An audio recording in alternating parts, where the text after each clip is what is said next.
কেন কাঁদছো কেন? হ্যালো এভরিওয়ান, শ্রিয়ান্স ওয়ার্ল্ডের আরেকটা ভিডিওতে আপনাদের সবাইকে স্বাগত। আশা করি আপনারা সবাই ভালো আছেন। কাঁদছো কেন তুমি?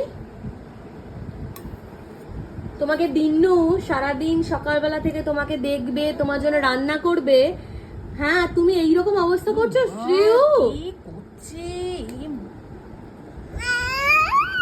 খেতে হবে তো। শ্রেয়, কি অবস্থা করেছো তুমি তোমার? তুমি দেখেছো? এ বাবা, এ বাবা, দিন্নু যে তোমার জন্য এত কষ্ট করে সকাল সকাল তোমার জন্য যে আজকে খিচড়ি বানালো, তুমি এইরকম করছো? হ্যাঁ, তুমি এইরকম করছো? তুমি তোমার ভালো লাগে এরকম করতে? তাই তুমি সেটা আবার বলছো তোমার ভালো লাগে? এই ভিডিওটা দেখে বুঝতেই পারছেন, সব বাড়িতে যেরকম ঝামেলা ঠিক তাই আমার বাড়িতেও তাই। সব থেকে বড় কষ্টের ব্যাপার হচ্ছে শ্রিয়ানকে দুবেলা খাওয়ানো, লাঞ্চ আর ডিনার। আমাদের কাল গাম ছুটে যায়, এক হয়ে যায়। আর শ্রিয়ান, ওকে 3 বার চান করাতে হয়। তুমি এরকম কেন করছো? তোমার মুখটা একটু দেখি, কি অবস্থা দেখি। তুমি ইচ্ছা করে করো এরকম? ইচ্ছা করে করো? তোমার ভালো লাগে এরকম করতে? বাবা, মুখটার কি অবস্থা!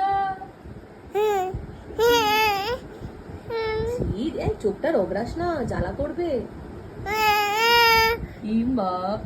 ইচ্ছা করে তুমি কেন? তোমাকে তো বারণ করছি চোখটা রগড়িও না। দেখো, ইচ্ছা করে করবে ও।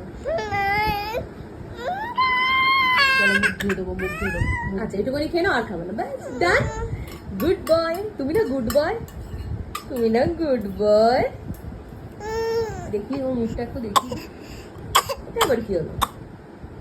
আস্তে আস্তে খাও, আস্তে আস্তে।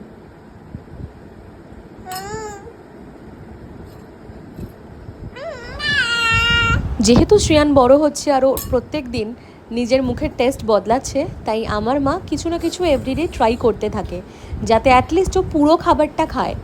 কিন্তু যত যাই হোক না কেন, ভাত খাওয়ার বেলায় কোনোভাবেই ওকে ভাত খাওয়ানো যায় না। সারাদিন তুমি আমার এত খেয়াল রাখো, বলেছো দিন্নুকে তুমি? Thank you Dinnu, thank you, thank you বলেছো। শ্রিয়ান্স ওয়ার্ল্ডের পেজকে লাইক, ফলো আর প্রচুর শেয়ার করুন।